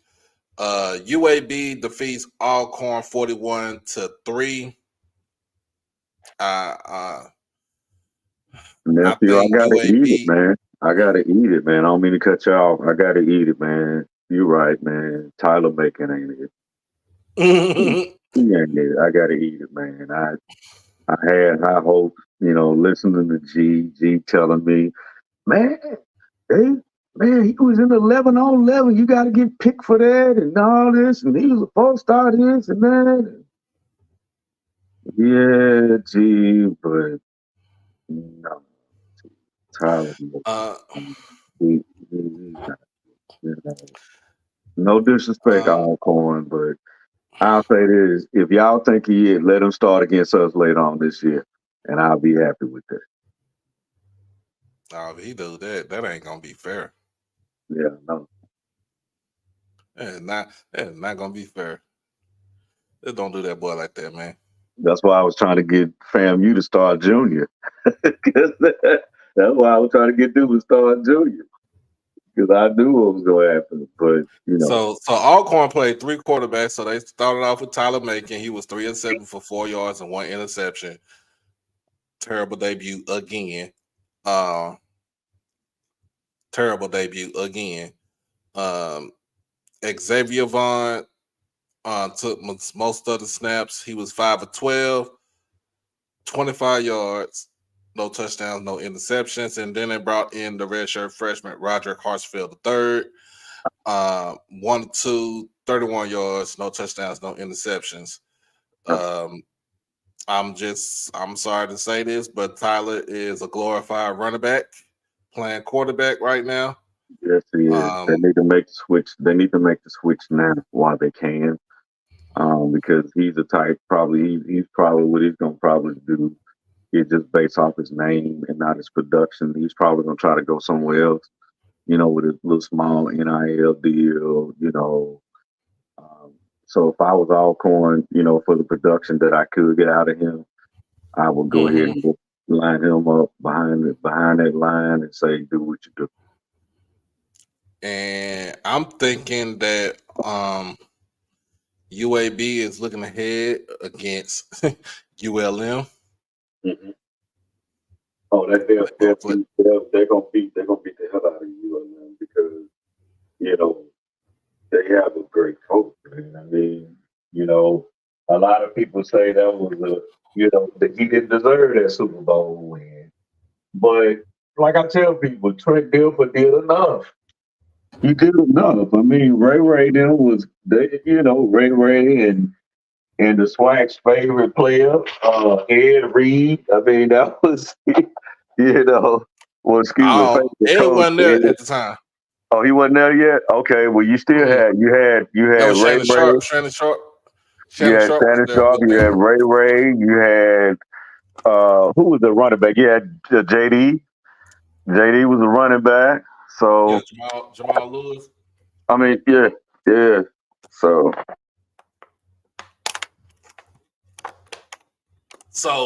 I'm gonna be honest with you. Trent Dilfer was never a good quarterback, in my opinion. I don't care what anybody say. They hyped him up because he won one stinking ass Super Bowl, and when they replaced him with Tony Banks, he was overhyped, but he was overhyped. He was overhyped when he came out of college. Enough. He just, like I said, that year he just did enough. What he did was he didn't give the game away, and every time he went to Shannon Sharp more than any other tight end in history. Well, no, I take that back, Travis Kelce, but he just did enough. Mm-hmm. He did enough to win. Right. And just thinking about it, he wasn't all that great when he came out of Fresno State. When he played with the Buccaneers, he was mediocre at best. He got called out by Warren Sapp. Warren Sapp said he was terrible, and I believe it. I ain't gonna lie to you. I believe it. He was terrible. I mean, when he got out of there, Brad Johnson came in, and the rest is history. But other than that, Trent Dilfer was never a good quarterback, and he talked like he was a good quarterback, but he was never a good quarterback. The only reason why he had it, like you said, he had a defense behind him. When you got to Baltimore, all you had to do was just sit back, hand the ball off to Jamal Lewis, or throw, at least a couple of passes, and the defense gonna give you 14 points. All you got to do is just maintain to make sure that you don't fuck the game up. That's true. I mean, and then you think about it. Speaking of that, on that type of time, Dan Orlovsky will make you think. If you listen to him, he'll make you think that he was an NFL All-Pro. But at least Dan would tell you like I was not that good, but I was Yeah. on teams. I was a capable backup. So I'm Yeah. not gonna he not gonna say like I was all world, but like even with I would say with Charlie Batch was an actual decent starter when he was in Detroit. But he became a servable backup when he got to Pittsburgh. And what was the other team he was on? Was it I had to remember those teams he was Charlie on. Batch was on Detroit, and he was on the Pittsburgh too. The Steelers. Yeah. He was a decent starting quarterback with Detroit, and he was a serviceable backup for Pittsburgh. So when it comes down to NFL, I'm like, look, Norvell, you can say he was a good player. I think he was a terrible player. No, in fact, any quarterback that came out of Fresno State is not that great. Look at the history of it. Trent Dilfer, David Carr, and Derek Carr. They got the numbers, but nah. Yeah, they took David. They took David high. Wasn't he number one overall? He was number one. He was number one overall. To Houston. Yeah. Mm-hmm. And he was the most sacked quarterback in the league for like 3 straight years. Holding the ball for 10 seconds. Yeah. And then also his line was some of his line was not that great either. Yeah, his line was atrocious now. That's true. Yeah, his line was bad. atrocious. It was bad. So in Little Rock on Thursday, Arkansas took on Pine Bluff. 70-0 Razorbacks. They called the Pigs. They was calling the Hogs in on this game right here. Pig suey. But at the end of the day, get your money, get back down, get back down to the Bluff, and prepare for the next game. But I was reading about this, the legislator for the state of Arkansas was threatening Arkansas to play these in-state games with the games with these in-state teams we talking about, and they only have it's only three.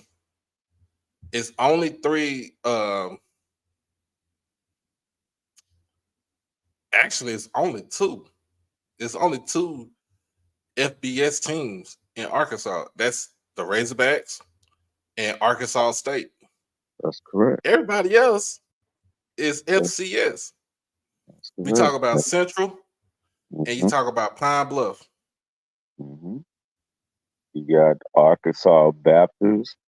Baptist that's the D2. You got let's see, you got you got Pine Bluff, you got, and just on the major, we talking about just Division I. So you got you got Pine Bluff, you got Central Arkansas, you got University of Arkansas, and you got Arkansas State. Yeah, that's it.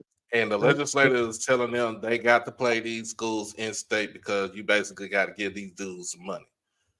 I don't buy into that. I don't like that. That's just like me here being in Texas. The legislator is telling everybody from Texas A&M, all the major D1 schools that you got to play these FCS schools. We ain't gonna do that. We play who we want to play. If it's on the schedule, we're gonna play them. But at the end of the day, Coach Hampton did not like the fact that he had to play these dudes at the beginning of the season. I mean, mainly because of the numbers game. But I mean, I don't take anything, and I don't see what was good in this game right here, other than they only had 130 yards total offense.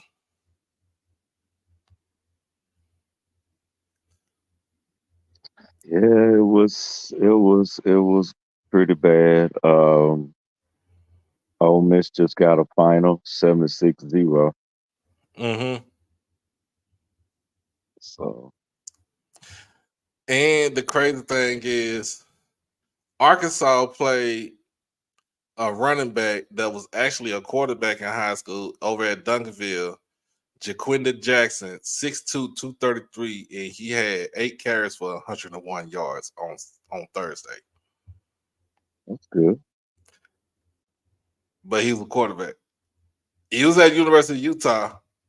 He switched over to running back at the 21, and the rest is history. So, hey, big ups to him. Big up to him. The only other bright spot that I saw from this game right here was that Cody Rhodes gave a shout out to the M4 marching band for Pine Bluff for playing his WWE entrance music. So We got a final score with Alabama A&M 73-3. Yeah. Wow. Well, is Maine about to take his stuff to the cleaners, or is he gonna let him go to TJ Maxx? He might get one. He'll get 2 in. He'll be 2-1 because he got Kentucky State and he got Georgetown College. See, that Georgetown College game was supposed to be Fayetteville State, and I think Fayetteville State would have gave him a run for his money. Mm-hmm. Yeah, from what I saw today with Kentucky State, yeah, he'll beat Kentucky State, and he'll beat Georgetown too.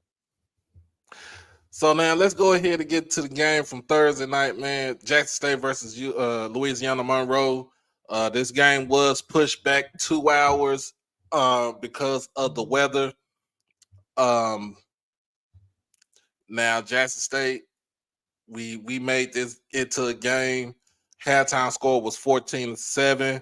Come out in the third quarter, drive down the field. Jacobian Morgan with the 3-yard touchdown run.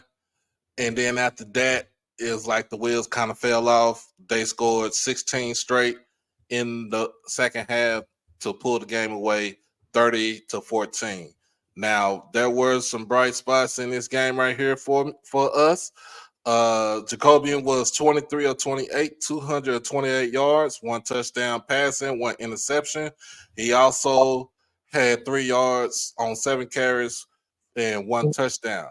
Ahmad Miller with 9 carries for 46 yards. Travis Terrell, 6 carries for 12 yards. Now, the thing about this, in receiving, Jonas Fortillion, 2 catches, 51 yards, and 1 touchdown, a one-handed touchdown. Marvin Landy, the tight end for Jackson State, 4 receptions, 51 yards. Travis Terrell coming out of receiving out of the backfield, 6 catches for 45 yards, which I think that was good. I think on this one right here, you put Travis in the slot instead of him at running back. I think you explore the mismatch. Yeah, you're gonna get better results with him. I mean, he's a true freshman. I think he's the future. Mm-hmm. I think the biggest mistake was that we didn't go to the matchup that we were actually winning. Because if you go back and look at the game, Fortillion was open every time. That DB couldn't hold him. He couldn't hold him. So That was something that should have been exploited. And not trying to be biased. Not trying to be biased. Mm-hmm. Man, get a rock to the young man that's last name Miller. Yeah. Give it to him, man. Like that man deserves 20 carries a game. He just does. At least Mm-hmm. 15. At least Mm-hmm. 15. And I'm not gonna get into why Irv and JD Martin didn't play on Thursday night. That's not my business. I'm just here trying to give you the news about all the teams that's in the SWAC and the other conferences right now. But when they are available, when they become available, I know people on Tuesday, because that's when we have coaches call Tuesday morning. And people's gonna ask TC why you didn't play such player, why this player wasn't on the team. I mean, didn't travel. Then you'll get your answer. Mm-hmm. But until then, some people who is closely tied to the program, I'm not about to pull teeth and everything like that to get an answer. I will get that from the horse's mouth in TC. Now for ULM, General Booty was pretty much average. Basically, he was told not to fuck the game up. That Ahmad Hardy, that's number 22? Yeah, from Monticello, Mississippi.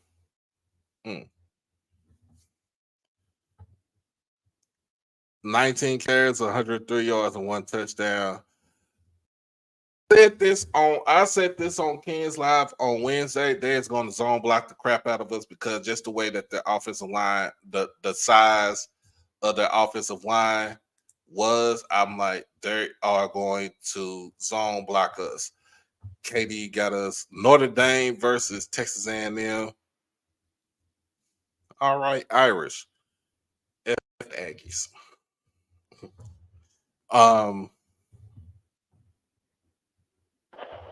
Sorry about that. Nah, you good. They zone blocked us to death. General Booty didn't have to do too much of anything when it was like second and short or third or 5 and something like that. Throw your bootleg to your right, throw for about 7, 8, 9 yards, 10 yards in the game.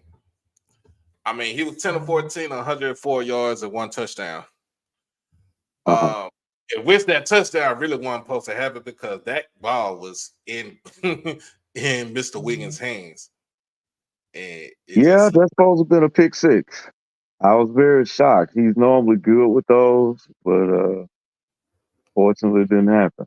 He's normally good with those. now he would have caught that interception. That would still had to score at 24-14. Right. Then we still would have been able to drive down the field. We could have got it down to 3, and you play for the win. You either play for the tie, you play for the win.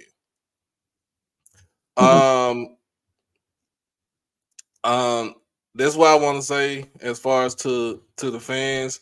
Please do not get down and give up on this team. It is just the first game of the season. Yeah. Let's not do that.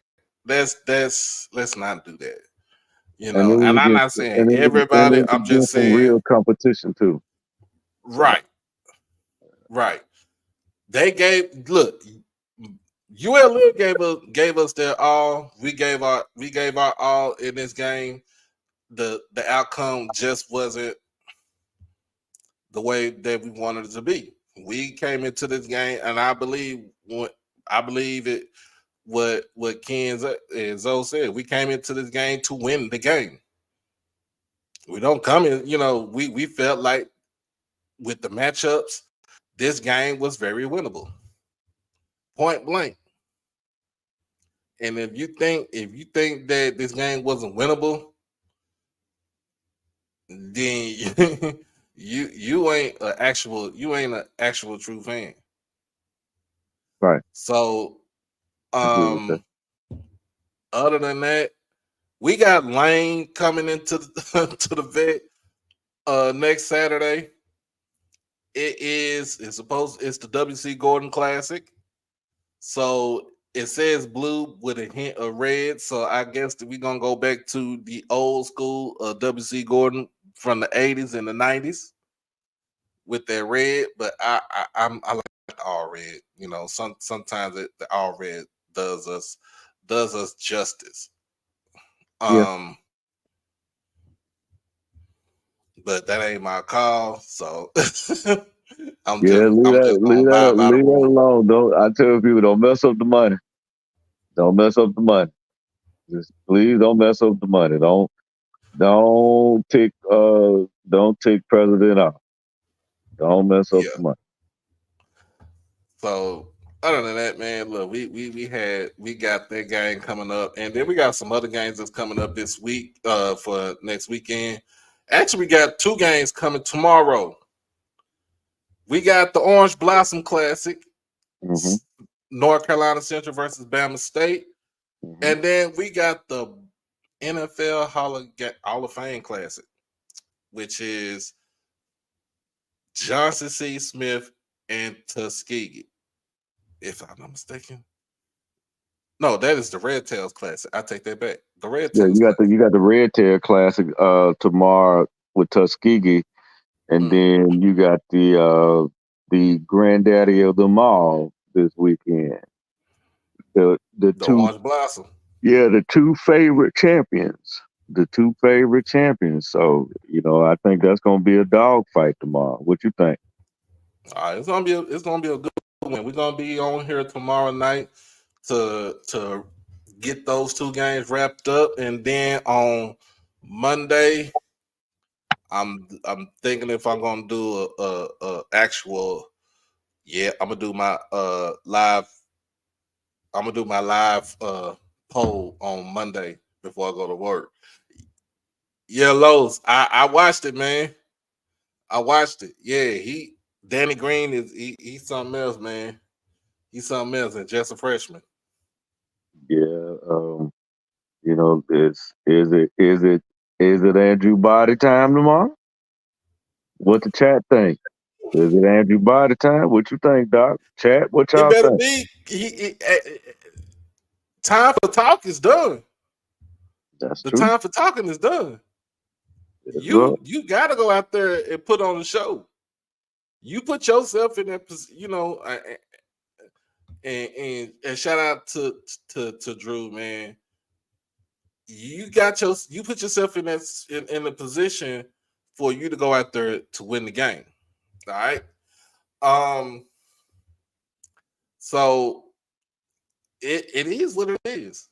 I think they actually can pull this game off because I feel like there are some things in this game where I don't think Central has enough firepower to even stay with this team as far as offensively. Defensive wise, though, we want to see what Bama State can do with all the players that they had lost, either through transfer or graduation or the draft. Well, in my And opinion, then it's either two people that Andrew can be. It's either you gonna be Lonzo Ball or are you gonna be LaMelo Ball? Which one?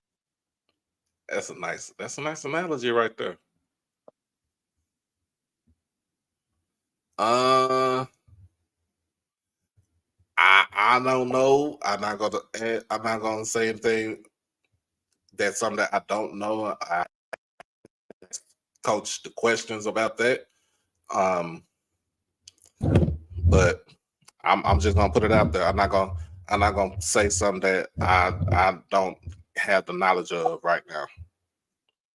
Yeah.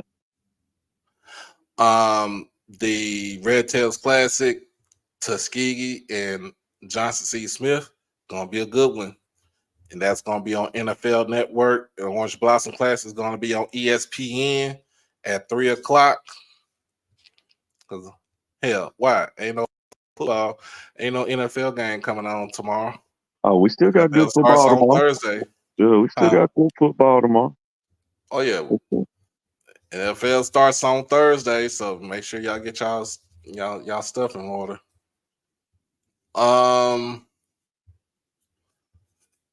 Final thoughts for this week.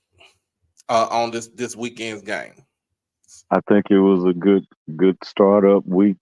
Last week and a half, man, of football. Ready, for the official week 2. We're slowly but surely seeing what teams who they are, and we're seeing other teams of who they're not. Only thing I can just say is that people keep your football eyes on while you're watching the games out there. Pray for these players because at the end of the day, this is a hard contact sport. I know, Right. all of us love the game and love to watch, entertainment and all that good stuff. But, going into week 2, man, and, week 2 about to tell a lot. Right. Because you got some teams with some winning streaks, and now you got some teams with some losing streaks trying to turn them into winning streaks. So we coming up with the week 2 about to be pretty good, really good actually. Yep. So we got next week in the SWAC, we got Lane versus Jackson State in the vet. Mercer is coming to Daytona to take on Bethune-Cookman. Down in Miami Gardens, FAMU takes on the Hurricanes, the U. Miles College comes into Montgomery, take on Alabama State. Kentucky State rolls into Huntsville, take on Alabama A&M. The winningest HBCU in football, Tuskegee, heads down to the hole, take on Grambling University. Texas Southern goes down the road, not even down the road. They just ride down the street to the medical district and take on Rice University. Savannah State comes into Baton Rouge to take on Southern University. Prairie View travels to Natchitoches, Louisiana, and pretty much goes up against against an upstart Northwestern State team. Remember, Northwestern State canceled their season last year because one of the players got killed. It was a stress. They had the whole team stressed. They really couldn't focus on football.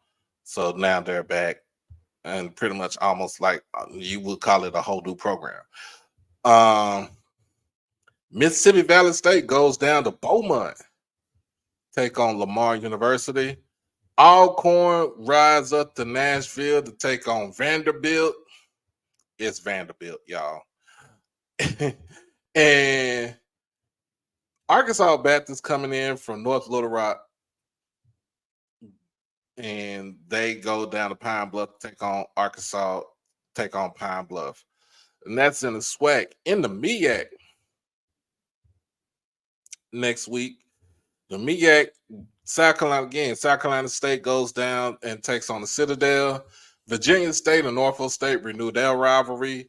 Elon comes to Durham to take on North Carolina Central. Morgan State and Towson battle out for the Battle of Baltimore. And then Mercyhurst comes to DC and takes on Howard University. And then we'll get into D2 ball on Wednesday. On Wednesday afternoon. Okay, sounds good to me. So we'll be back here. I'm big on D2 now, man. I don't watch Virginia Union, man. Them boys, man, they look unreal. They look unreal.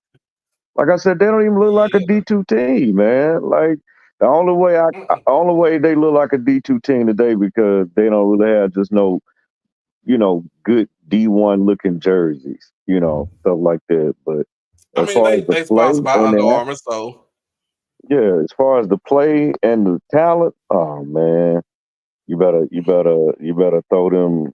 One of these conferences, man. I'm serious. Between Tuskegee and Virginia Union, man, give them an invite. Give them an invite. I mean, they're gonna have, look, just a little fan support. But if I was a MEAC, I would definitely kind of be interested in Virginia Union, and if I was the SWAC, I would be interested in Tuskegee and Tennessee State too. I think Tennessee State want to lead the OVC Big South. I don't think they do. No, I don't think they do. They just like North Carolina A&T, just try to win with what they have. Just win with what they have, because their budgets are bigger, you know, way bigger, Hmm. being in those conferences like that. Yeah, yeah. But hey, we got some good football next week. Got some good football tomorrow. Hmm. Um, Coach's call is on Tuesday, instead of Monday because of the holiday, the Labor Day holiday. Um, I did get a big shout out from Ken Rashad and HBCU Sports. Uh, they like the questions that I asked the coaches on from last Monday, and they want to invite me on to their show. We just talk about football. So I don't know when that's gonna happen, but um Just let me know. I'm um always up and for it. and then Suno Night Live will be back on September the 12th. Mm, Um September the 12th. You watch that on HBCU Plus.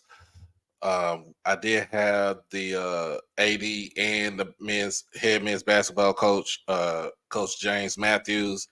He was on there to talk about um, bringing the program back, bringing back the whole athletic program because they disbanded it after uh, 2021, and then they brought it back, and they're on track try to bring back what is it, men's and women's track, outdoor track, hmm and I think he also said he was looking at softball. mm. He was looking Man, at and women's also softball. shout out to Jackson State's volleyball, women's Oh yeah, yeah, volleyball team. yeah. Good God. I mean, they ain't beating just no HBCUs. They, oh my, Oh yeah, they shout out to the volleyball team. they did. They gonna go far. They gonna go very far. So now I do have something that people can look at, and I'm gonna see if I can show y'all this right here. Um,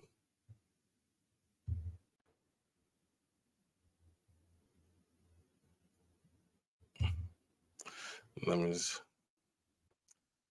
I actually do have a store now where you can go ahead and get your merchandise. I'm gonna go ahead and click on this right here. Tell them how to get to it. So once you see it from the advantage of on the page right here, um,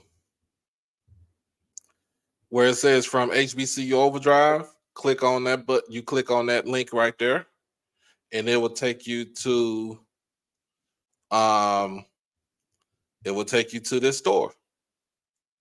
It's nothing big, nothing right now, but I do have hoodies in different colors that's out.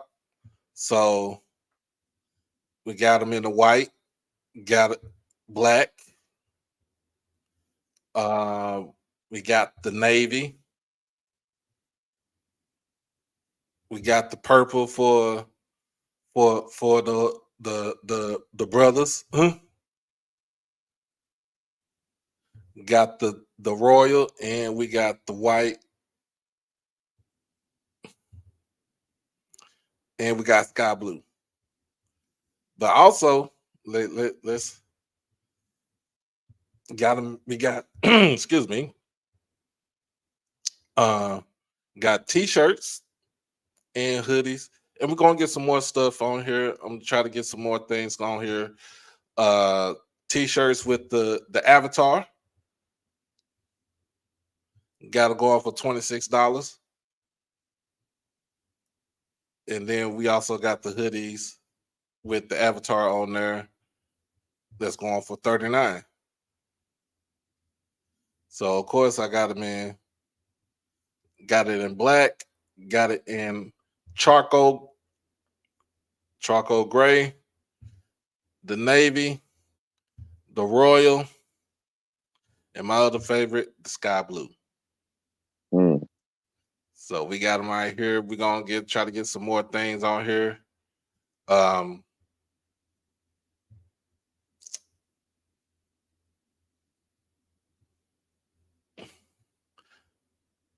So they'll, how it is. They get their share, and I get my share. So, and I don't have to worry about trying to send everything out to people and stuff like that. They'll send it out themselves. They'll press it and send it out to you. Oh wow, So, that's a thumbs up there. That's cool. So we got it from small all the way to a 3X. So if you want to, go ahead and get them, get them while while we got them. But there it is, man. Well, just let me know, man. I'm about to log on, man. I appreciate you for having me on. All right, chat, man. Y'all behave. Again, congratulations to all the victors out there today. Man, job well done, man. And I see you guys next week, and hopefully next time you see me, Jackson State will have that dub. But if not, you still gonna see me anyway. So, man, like I said, great week of football. Congratulations, all HBCU. You played great games. I hope that I said a prayer for all the people that played the money games, that y'all made it back safe, sound healthy with a fat bank account. And let's get on to week 2. All right. See y'all. All right. All right, man. So in fact, let me go ahead and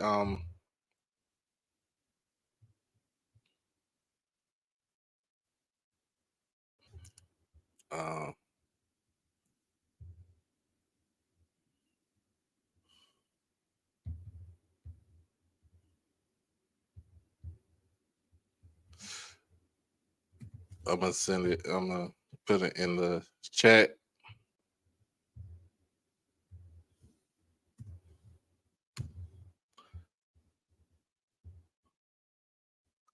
All right, it should be in the chat where you can hit that link right there. If not, you can go on to my YouTube channel, and it should be right there on my YouTube channel too. But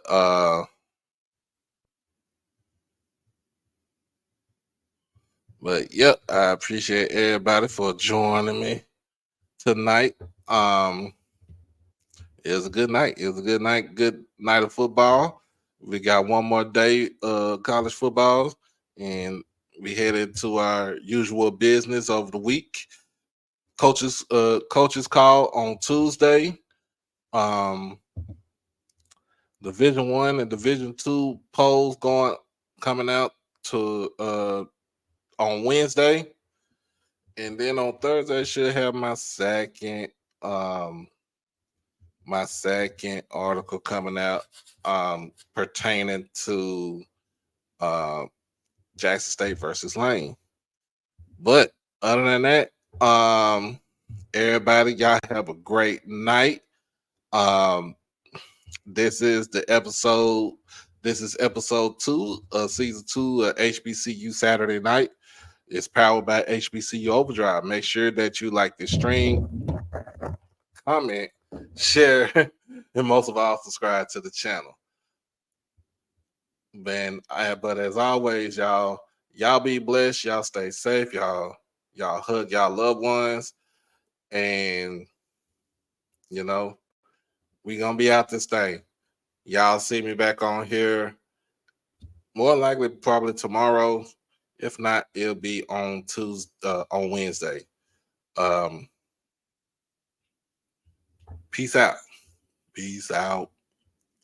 Peace out.